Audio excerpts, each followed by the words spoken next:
नमस्कार साथियों।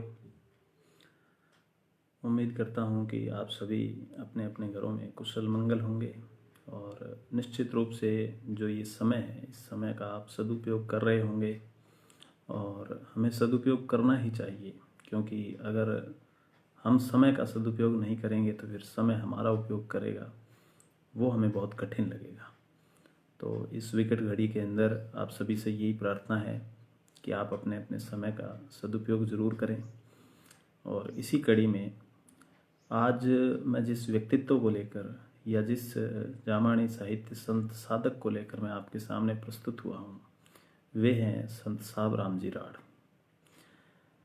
साथियों, कई बार ऐसा होता है कि कोई एक परिवार, कोई एक व्यक्तित्व समाज के ऊपर इतनी गहरी छाप छोड़ जाता है कि युगों युगों तक समाज उनके उस कृत्य का और उनके उस एहसानों का ऋणी रहता है। ऐसा ही एक परिवार है राहड़ परिवार। ये जो राहड़ परिवार है, कहते हैं कि कुछ घटनाएं ऐसी होती है कि उन घटनाओं के मूल में बहुत कुछ संदेश छिपा हुआ होता है और वे घटनाएं किसी न किसी प्रयोजन के लिए होती हैं। मैं आज की जो आपसे वार्ता है, इस वार्ता को मैं ऐसी ही एक घटना से शुरू कर रहा हूँ कि गुरु महाराज के जीवन काल के समय में ही एक रत्नोजी राड़ नाम का एक व्यक्तित्व, या यूं कहे कि रत्नोजी राड़ अपने परिवार समेत जांगलू गांव में निवास करते थे। रत्नोजी राड़ का विवाह बाल विवाह हो गया था, लेकिन अभी तक उनका मुकलावा नहीं हुआ था। तो जब वो अपना मुकलावा लेने जाते हैं तो मुकलावा लेने जाते समय वो बावला गांव है जो जोधपुर के पास में है, उस गांव में वो मुकलावा लेने जाते हैं। तो रास्ते में उन्हें एक साधु मिलते हैं। वे साधु भी जोधपुर ही जा रहे होते हैं, तो वे उन साधु को भी अपने साथ में ले लेते हैं। ससुराल पहुंचते हैं। ससुराल वाले उनको देखकर बड़े आश्चर्यचकित होते हैं, क्योंकि ऐसे लौकिक कार्य के अंदर वो एक भगवे वस्त्रधारी को साथ में देखकर बहुत अचंभित होते हैं। लेकिन रत्ना राड़ जो साधुओं के प्रति उनकी अनन्य निष्ठा है, भगवे के प्रति जो उनकी अनन्य निष्ठा है, वो अपने ससुराल वालों के सामने जाहिर कर देता है। तो जो उनके ससुराल वाले हैं वो उनकी आवभगवानी करते हैं, लेकिन वो उसमें भेदभाव करते हैं। वो क्या करते हैं कि रत्ना राहड़ को तो एक अलग मकान के अंदर ठहराते हैं और जो उनके साथ में जो साधु आते हैं उनको एक अलग मकान में ठहराते हैं। जब रत्ना राहड़ को इस बात का पता लगता है कि जो मेरे साथ में साधु पधारे थे उनकी आव भगत में भेदभाव किया गया है, पक्षपात किया गया है, तो वो अपने ससुराल वालों से नाराज़ भी हो जाते हैं और बिना किसी प्रकार का कोई दान दहेज लिए वो वापस लौट जाते हैं। जब वो वापस लौट रहे होते हैं तो बांवरला गांव के पास में कुछ जो राजपूत लोग हैं वो एक हिरण को एक चारपाई के साथ में लटका कर और ठाकुर के घर की ओर लेके जा रहे थे। तो उस समय में रत्नोजी राड़ जो अपनी पत्नी के साथ में आ रहे थे, उन्होंने उनको रोका और इस बात का प्रतिरोध किया कि आप ये जीव हत्या क्यों कर रहे हो। तो उन्होंने कहा कि हम ठाकुर अन्नड़ सिंह के आदमी हैं और आज हमारे यहाँ एक भोज का आयोजन होना है, इसलिए हम इस हिरण को लेकर जा रहे हैं। तो वे उनसे निवेदन करते हैं कि आप इस हिरण को छोड़ दो, मैं आपको मुंह मांगी रकम देने को तैयार हूँ। तो वे कहते हैं कि हम इस बारे में कोई निर्णय नहीं ले सकते, आप ठाकुर अन्नड़ सिंह के दरबार में चलिए, वहीं पर जाकर इस बात का निर्णय होगा। वे ठाकुर अन्नड़ सिंह के दरबार में पहुंचते हैं। वहाँ पर ठाकुर अन्नड़ सिंह उनसे इस बारे में वार्ता करता है और अंततः उन्हें एक चारण जो व्यक्ति होता है वो इस बात की राय देता है कि आपको इसके पास में जो भी धन उपलब्ध है वो ले लेना चाहिए। तो उस समय रत्नोजी राड़ जो उनके दरबार में खड़ा हुआ है वो कहता है कि ये तो सौदा बहुत ही सस्ता है, अगर हमें मेरे पास और मेरी धर्मपत्नी के पास में जो भी गहने हैं वो गहने देकर अगर इससे एक हिरण की जान बचाई जा सकती है तो मैं ये सौदा करने को तैयार हूँ। अंततः रत्नोजी राड़ अपने और अपने जो धर्मपत्नी के पहने हुए सोने के आभूषण होते हैं वो ठाकुर अन्नड़ सिंह को दे देते हैं और उस हिरण को छुड़ा लेते हैं। जब वो वापस अपने घर लौटते हैं तो उनके परिवार वाले नाराज़ होते हैं कि आप किसी भी प्रकार का दान दहेज नहीं लेकर आए। तो वो इन बातों से एक बार तो काफ़ी निराश होते हैं, लेकिन वो चूँकि उनकी बहुत ही एक अनन्य निष्ठा थी गुरु महाराज में, तो वो कहते हैं कि कोई इस बात की परवाह नहीं है कि मेरे ससुराल वालों ने मुझे आदर सम्मान नहीं दिया या मुझे मेरे परिवार वालों ने आदर सम्मान नहीं दिया, मैं मेरे गुरुजी से मिलने जाऊंगा। तो वो अपनी धर्मपत्नी को साथ में लेकर समराथल की ओर प्रस्थान करते हैं। जब वो समराथल पहुंचते हैं तो गुरु महाराज को इस बात का पता लगता है। तो समराथल में पहुंचने से पूर्व उनके लिए बधाइयाँ गाई जाती है और उनको बहुत ही विधिवत जो एक संस्कार होता है राजस्थानी, उस राजस्थानी संस्कार के साथ में उनको वहाँ पर आमंत्रित किया जाता है। फिर इसके बाद गुरु महाराज रत्नोजी राड़ को आदेश देते हैं कि आप पारवा गांव में बस जाओ और तुम्हारे घर में और तुम्हारा जो आगे कुल चलेगा उसके अंदर किसी भी प्रकार की कोई कमी नहीं होगी। इस प्रकार के वरदान को पाकर रत्नोजी राड़ बड़े खुश होते हैं और पारवा गांव में बस जाते हैं। ये मैंने आपको कहानी इसलिए बताई है क्योंकि इस कहानी से कुछ पृष्ठभूमि तैयार हो जाती है। इस कहानी के अंदर जो एक पात्र है रत्नोजी राड़, उसके अंदर जो जीव रक्षा और पर्यावरण संरक्षण का जो कूट कूट कर एक प्रेम भरा हुआ है, जो गुरु महाराज के प्रति या जो एक साधु संत समाज के प्रति उनमें जो अनन्य निष्ठा भरी हुई है, ये निष्ठा और ये जो भावना है यही आगे चलकर परिणति जब इसकी होती है तो उन्हीं के कुल में संवत 1809 के अंदर संत सावराम जी राड़ का जन्म होता है। संत सावराम जी राड़ एक विलक्षण व्यक्तित्व थे। उन्होंने इस समाज के लिए जितना किया और साहित्य के क्षेत्र में जितना किया उतना शायद ही कोई कर पाए, क्योंकि ये वो समय था कि हालांकि उनसे पहले संवत 1575 के अंदर मेहो जी गोदारा थे, भोजास गांव के थे। वो जांगलू गांव में रहकर और रामायण लिख रहे थे। तुलसीदास जी से पहले उन्होंने राजस्थानी भाषा के अंदर रामायण की रचना की। उनके बाद में संवत 1601 के अंदर विलो जी आकर समाज की कमान को संभालते हैं। लेकिन विलो जी के अवसान के बाद में एक प्रकार से समाज के अंदर साहित्यिक जो शून्यता आ जाती है, उस शून्यता को संत सावराम जी राड़ ने पूरा किया। संत सावराम जी राड़ जन्म होने के उपरांत 9 या 10 वर्ष की जब उनकी अवस्था होती है तो वे साधु बन जाते हैं और वे जांगलू के जो थापन जाति के गोविंद राम जी गोदारा है, जो जांबा की अगुणी सात्री के महंत थे, वे उनका शिष्य तो स्वीकार कर लेते हैं और कुछ दिनों तक वहीं जांगलू में रहकर वो जामानी साहित्य का अध्ययन करते हैं। इस दौरान उन्हें जामानी साहित्य के बारे में बहुत कुछ सीखने को मिलता है। लेकिन बाद में चूंकि एक हमारे समाज के अंदर जो शिष्य होते हैं, साधुओं के शिष्य होते हैं, उनकी आपस में एक दूसरे के खोड़े जाने की जो परंपरा रही है, उस परंपरा का वे निर्वहन करते हैं। उनके निर्वहन के पीछे भी एक कारण है कि रामड़ावास में उस समय जो महंत थे वो महंत गुलाबदास जी थे और वो उस समय विलो जी के मंदिर का निर्माण कार्य उन्होंने प्रारंभ कर रखा था। लेकिन चूंकि पहले जो साधु संत थे उनको इस बात का आभास हो जाता था कि उन्होंने जिस कार्य को किया है प्रारंभ वो शायद उसे पूरा नहीं कर पाएंगे, तो उन्होंने निवेदन किया गोविंद राम जी गोदारा से कि मुझे आपका जो ये योग्य शिष्य है आप मुझे इसको खोले दीजिए।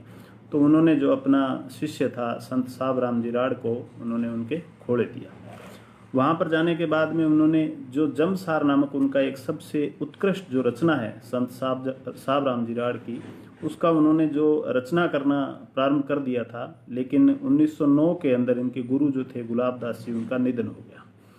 उनके निधन के उपरांत में इन्होंने उस मंदिर की जो सारा निर्माण कार्य था वो उनकी जिम्मेदारी उनके ऊपर आन पड़ी थी। उन्होंने उस जिम्मेदारी का निर्वहन किया और संवत 1911 में उन्होंने मंदिर की विधिवत स्थापना की और उसके बाद में उस पर उन्होंने कलश स्थापना की। इसके बाद उनके कुछ जिम्मेदारियां थी, जो सामाजिक जिम्मेदारियां थी, वो कुछ कम हुई। कुछ कम होने के बाद में उन्होंने फिर वहाँ से रामड़ावास से वो चले गए और वो हिसार के पास में जो नांदड़ी जिसको गांव बोलते हैं, मूल नाम उसका लांदड़ी है, वह लांदड़ी गांव में जाकर रहने लग गए थे संवत 1932 में। और वहाँ उन्होंने जो जमसार ग्रंथ है, वो जमसार ग्रंथ की जो रचना की वो उन्होंने वहीं बैठकर उन्होंने उस जमसार ग्रंथ की रचना की। जमसार एक मूल ग्रंथ है और उसकी 3 प्रतियां उन्होंने तैयार की। कहते हैं कि संत सावराम जी राड़ का जो भ्रमण था वो बहुत व्यापक था, उनका जो व्यक्तित्व था वो बहुत अलौकिक था और उन्होंने न केवल समाज में जागृति पैदा की बल्कि समाज को उन्होंने जो कुरीतियां थी उन कुरीतियों के प्रति सचेत भी किया। जब वो हिसार में थे और नांदरी में रहकर वो दोनों कार्य कर रहे थे, वो जमसार की रचना भी कर रहे थे और जमसार की रचना के साथ साथ में वो विभिन्न जगहों पर जैसे आदमपुर, सदलपुर, इन जगहों पर जाकर वो कथाएं भी करते थे और जो आम जन था उसको जामो जी की शिक्षाओं के प्रति जागरूक भी करते थे। 1857 की जो क्रांति हुई थी उस क्रांति को उन्होंने अपनी आंखों से देखा था और 1857 की क्रांति के अंदर अंग्रेजों की जो दमनकारी नीति थी, उस दमनकारी नीति के विरुद्ध भी अगर किसी विश्नोई कवि ने सबसे पहले लिखा तो वो संत सावराम जी राढ़ ही थे। केवल जो अंग्रेजों की दमनकारी नीति थी उसके विरुद्ध ही नहीं, बल्कि जो उनकी शिकार के प्रति जो उनका लगाव था या जीव रक्षा के प्रति जो उनका उपेक्षापूर्ण रवैया था, उसके विरुद्ध भी उन्होंने पूरा डट कर लिखा है। कि जो सावराम जी राढ़ के पिताजी थे तारू जी राढ़, वो सीसवाल के पास में एक बार अपने खेत में कोई कार्य कर रहे थे, तो एक अंग्रेज अधिकारी जो है वो आया और उस अंग्रेज अधिकारी ने आकर वहां पर शिकार करना चाहा, तो तारू जी राढ़ ने उन्हें शिकार करने से रोक दिया। उन्होंने प्रतिरोध किया और गोली चलानी चाहिए, तो तारू जी राढ़ ने उन पर वार कर दिया। उस वार के होने के बाद में वो अंग्रेज अधिकारी वहां से भाग गया और उसने तारू जी राढ़ को पकड़ने के लिए उनके वारंट जारी कर दिए। तारू जी राढ़ को पकड़ लिया गया और उन्हें 7 माह की जेल हुई। कहते हैं कि 7 दिन तक वो निरंतर भूखे प्यासे जेल के अंदर बैठे रहे। अंततः जो जेल के अधिकारी थे वो आए और उन्होंने उनसे कारण पूछी कि भाई आप भोजन क्यों नहीं करना चाहते हैं। तो उन्होंने कहा कि मैं एक विश्नोई हूँ और विश्नोई की जो एक दिनचर्या होती है, मैं अपना जो दिनचर्या है मैं उसी हिसाब से ही कर सकता हूँ, मैं जेल के हिसाब से नहीं कर सकता। कहते हैं कि अंततः 7 दिनों के इस सत्याग्रह के पश्चात उन्हें तारू जी राढ़ को वहां से रिहा करना पड़ा। तो ये जो एक पारिवारिक व्यक्तित्व था, ये जो एक पारिवारिक संरचना थी, ये क्रम से आगे बढ़ती जा रही थी। और वहाँ पर बैठकर जो संत सावराम जी राढ़ थे वो जमसार की रचना कर रहे थे। जमसार की उन्होंने 3 प्रतियां लिखी। कहते हैं कि एक प्रति तो उनका कोई एक अंग्रेज शिष्य था, अंग्रेज भी उनसे बहुत प्रभावित थे। उनका कोई एक अंग्रेज शिष्य था जो वो जब दुतरावाली में रहते थे तो उनसे मांग कर ले गया था। दूसरी जो उनकी प्रति थी वो जब उनको समाधि दी गई, जब उन्होंने वहां दुतरावाली में देहावसान किया, तो जब उन्हें वहां समाधि दी गई तो वहां समाधि के साथ ही वो जो दूसरी प्रति थी वो अंतिम संस्कार उसका कर दिया गया। तीसरी प्रति जो उनके पूर्वजों के पास में या जो उनके वंशजों के पास में उपलब्ध रही थी, वो जो तीसरी प्रति है वो आज समाज के पास में है।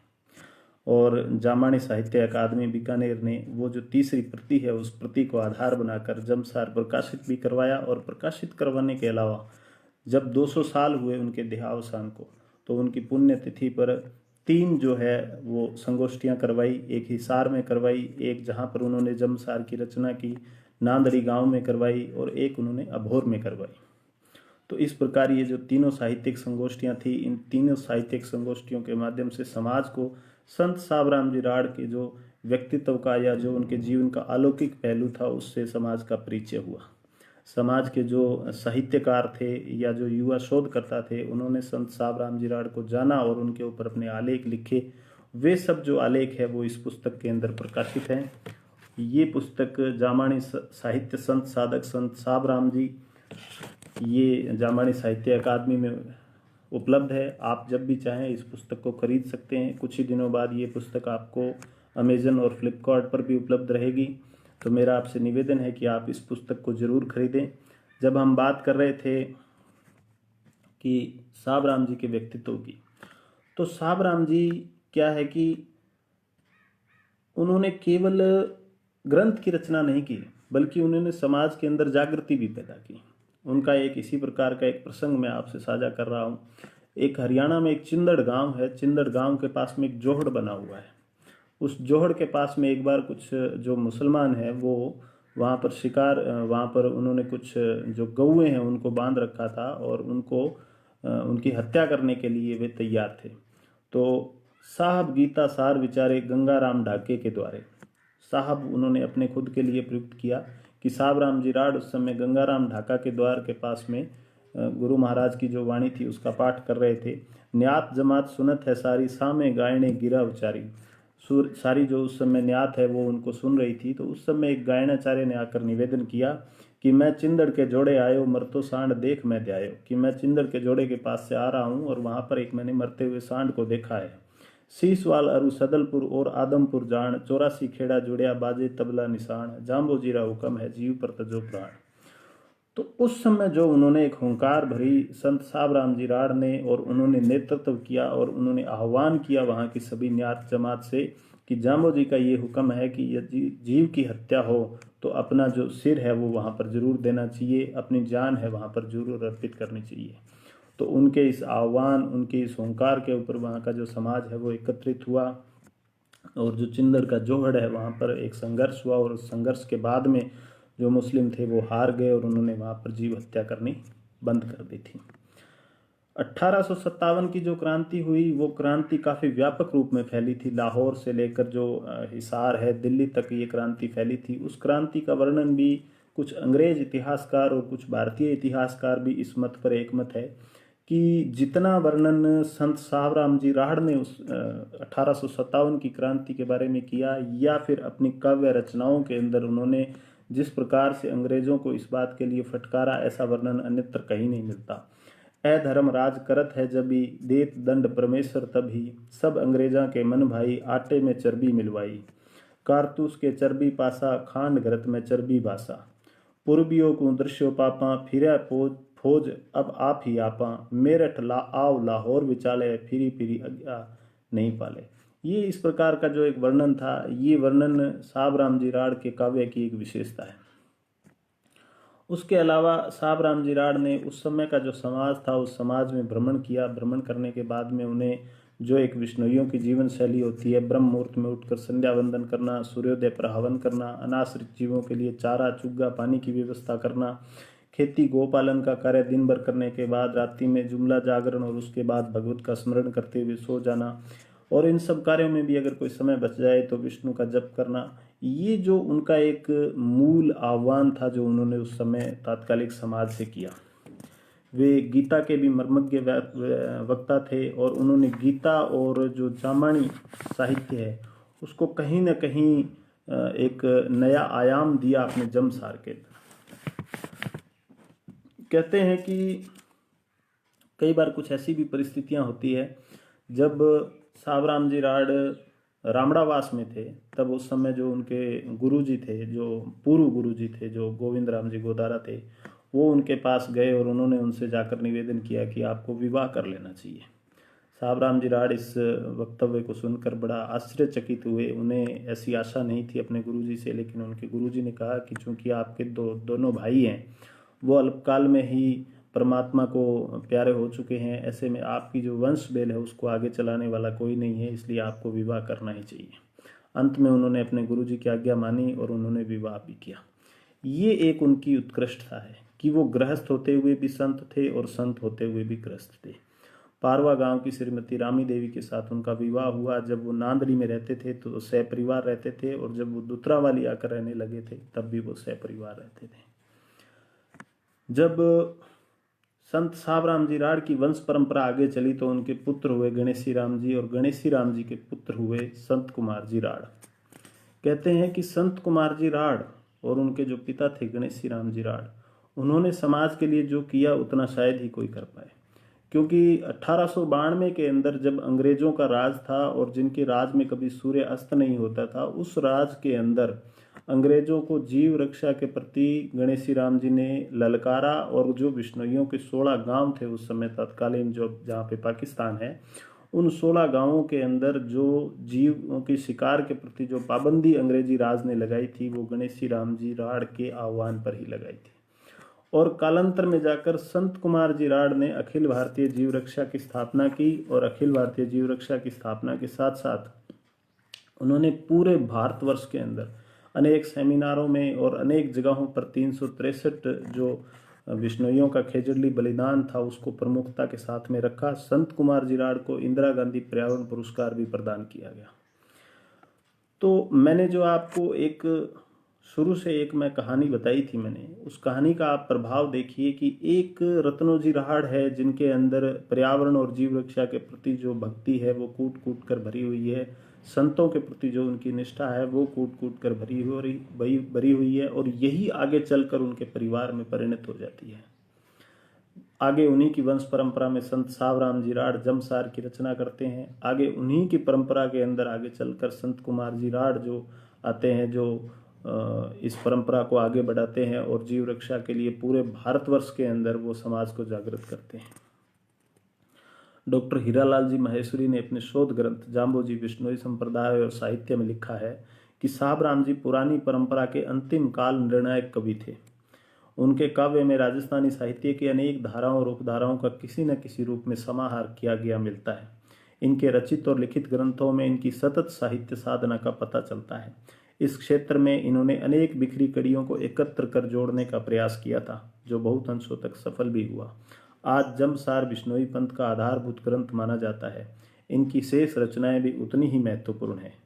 इनमें स्थान स्थान पर भाव भरी मार्मिक उक्तियां मिलती है। आत्मनिवेदन परक अंशों में इनके सरल और भक्तिपूर्ण हृदय का पता चलता है। केवल इन्होंने इस बात पर ही अपना ध्यान नहीं रखा, इसके अलावा इन्होंने समाज को नीतिपरक बनाने की भी अपनी पूरी कोशिश की। समाज को जो नीति है, उस नीति के ऊपर इनके जो उपदेश थे वो बहुत ही प्रभावी थे, क्योंकि ये कुशल वक्ता थे। तो कुशल वक्ता होने के नाते इन्होंने समाज को जो नीतिवान बातें बताई, वे नीतिवान बातें आज भी उनकी अक्सर ग्रामीण पंचायतों के अंदर बोली जाती है। इन्होंने जीवनोपयोगी धर्म नीति के 251 नुस्खों का उन्होंने जमसार में वर्णन किया था। जो पंचायत बैठो भाई, बोलो समझ विचार सदा ही, जब जबान से बात निकालो, गई और पे हो गया खालो। गई बात फिर न आवे, कह साहब मूर्ख पिछतावे, दो जना कही बात जो करे उनके बीच बोल नहीं पड़े। इस प्रकार की जो उनकी नीतिपरक बातें हैं, इन नीतिपरक बातों से भी जो तत्कालीन समाज था उसके ऊपर व्यापक रूप से प्रभाव पड़ा। श्री विनोद जमदास जी कड़वासरा, जिन्होंने ग्राम पोस्ट हिम्मतपुरा, तहसील अबोर, जिला फाजिलका, पंजाब से, उन्होंने इस पुस्तक के अंदर इनका जो पूरा उनका जीवन वर्णन है और किस प्रकार से उनकी जो वंश परंपरा है और उस वंश परंपरा में आगे चलकर किस प्रकार से समाज को जो उन्होंने योगदान दिया उसका पूरा वर्णन किया है। डॉक्टर सुरेंद्र जी खीचड़ जो इसके सह संपादक रहे, उन्होंने भी जो जमसार है उसकी रचना पर अपनी कुछ पंक्तियाँ लिखी। उन्होंने कहा, संत साहब राम जी गुरु जाम्बो जी का संदेश इस धराधाम पर प्रसारित करने के लिए देवदूत के समान अवतरित हुए थे।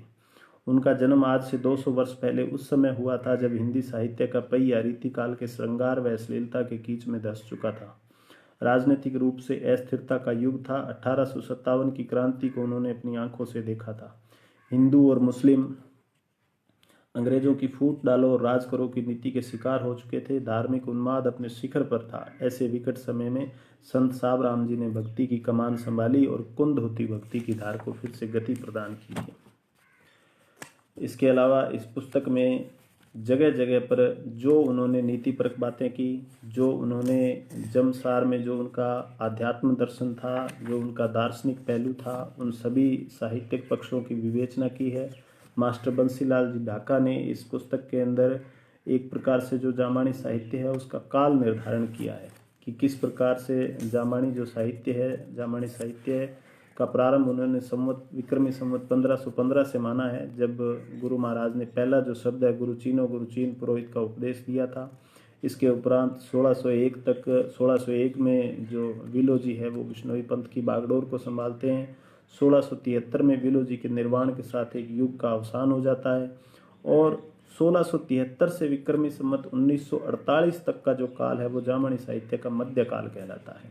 हालांकि 1949 में तो स्वामी ईश्वरानंद जी गिरी के द्वारा प्रथम बार जमसागर पुस्तक का प्रकाशन हुआ था लाहौर से, लेकिन उससे पहले जो एक मध्यकाल है उस मध्यकाल में केवल संत साहब राम जी राड़ी है जो भक्ति की इस कमान को संभालते हैं। ये जो बीच का एक समय था, ये जो बीच का समय था ये एक पर्यावरणीय चेतना का भी समय था, क्योंकि इस काल के दौरान जो बिश्नोई समाज है, बिश्नोई समाज के अनेकों ऐसे बलिदान हुए जिन्होंने पर्यावरण संरक्षण और जीव रक्षा के क्षेत्र में समाज की एक उल्लेखनीय भूमिका का निर्माण किया। बूचो जी एचरा ने विक्रमी संवत 1700 में बलिदान दिया।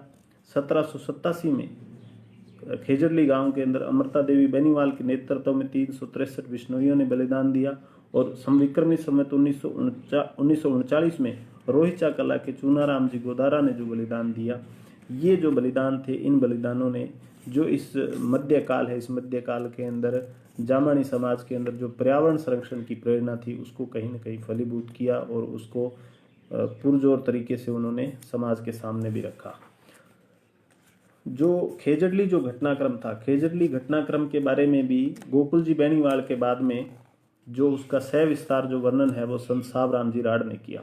1787 वारा 10वीं कहिए मंगलवारा, भादव सुद में साधु खड़िया, खरतर खांडे धार ही चढ़िया, आमा सामा अबिड़ आया, धर्म जाए जीवो मति भाया, चौकस खरा चौधरी आया, गुड़े खेजड़ली डेरा लगाया, कुण आवे और बिना विष्णुइया, और सकल मुतलब का होई, तगाड़ा हर के मन भाया, दिन दिन रूप तेज सवाया, दिया खेजड़ी साटे सीसा, किता खड़िया जाने जगदीसा, 3 से 63 ऊपर साचो धर्म रह लो भूप। इस प्रकार उन्होंने जो खेजड़ली जो बलिदान हुआ, उस खेजड़ली बलिदान को भी उन्होंने काव्य के रूप में और साहित्य के रूप में तत्कालीन समाज के सामने रखा। उनकी भाषा बहुत ही सरल है। कहते हैं कि जमसार जो व्यक्ति राजस्थानी नहीं जानता वह व्यक्ति भी आसानी से पढ़ सकता है, क्योंकि ये वो समय था जब वो नांदरी के अंदर रहकर जमसार की रचना कर रहे थे।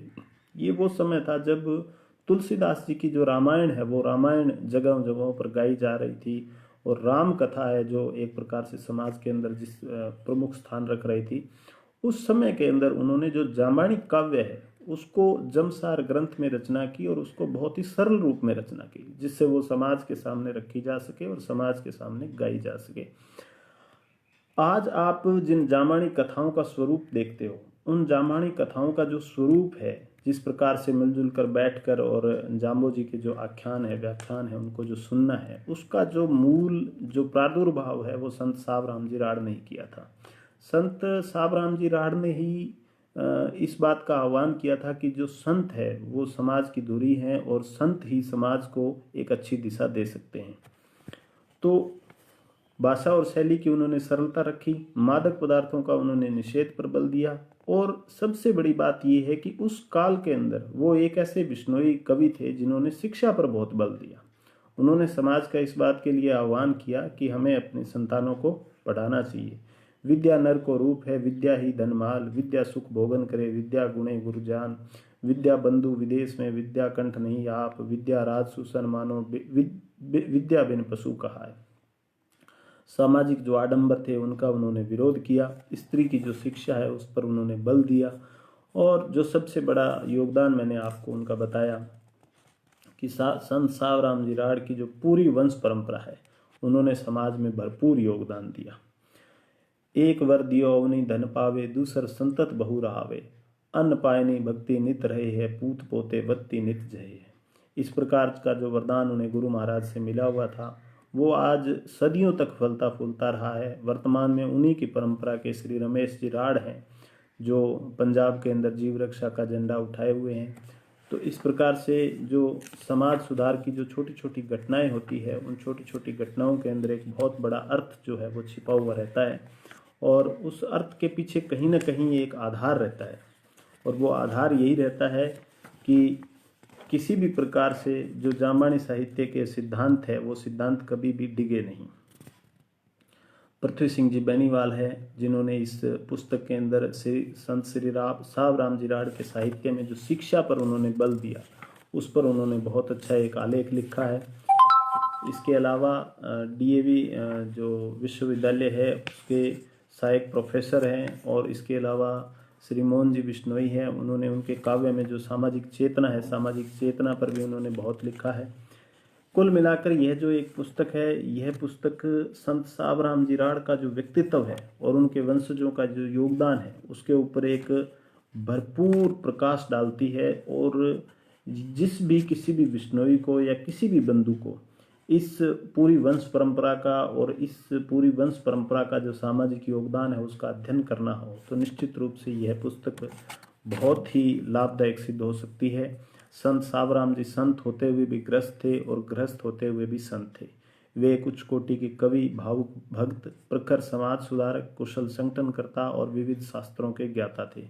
उनके साहित्य में अध्यात्म की गंगा बही है। दर्शन की दृष्टि से उनका काव्य संपूर्ण हिंदी साहित्य में अपना विरला स्थान रखता है। नीति और व्यवहार की दृष्टि से उनकी रचनाएं नीति शास्त्र जैसी लगती है। जीवन व जगत के गंभीर पार की संत सावराम जी ने जीवन का कोई ऐसा पक्ष नहीं छेड़ा है जिसकी गंभीर व्याख्या उन्होंने अपने साहित्य में न की हो। भक्ति साहित्य के सभी मूल सिद्धांतों का निर्वाह उनकी रचनाओं में मिलता है।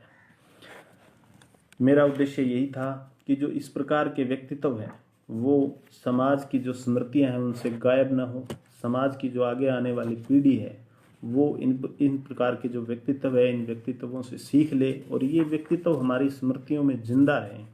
इसके लिए जामानी साहित्य अकादमी निरंतर प्रयासरत है और जामानी साहित्य अकादमी ने ऐसे ही व्यक्तित्वों के ऊपर न केवल पुस्तकें प्रकाशित करवाई है अपितु ऐसे व्यक्तित्वों के ऊपर बार बार जो साहित्यिक संगोष्ठियां हैं वे साहित्यिक संगोष्ठियां भी आयोजित करवाई है, ताकि उन साहित्यिक संगोष्ठियों के अंदर जो भी साहित्यकार आते हैं वे साहित्यकार समाज की इन विभूतियों से परिचित हो, समाज के अंदर दिया गया जो उनका योगदान है उस योगदान के बारे में परिचित हो और जो समाज की आगे आने वाली जो पीढ़ी है वो इनसे निरंतर सीख ले सके।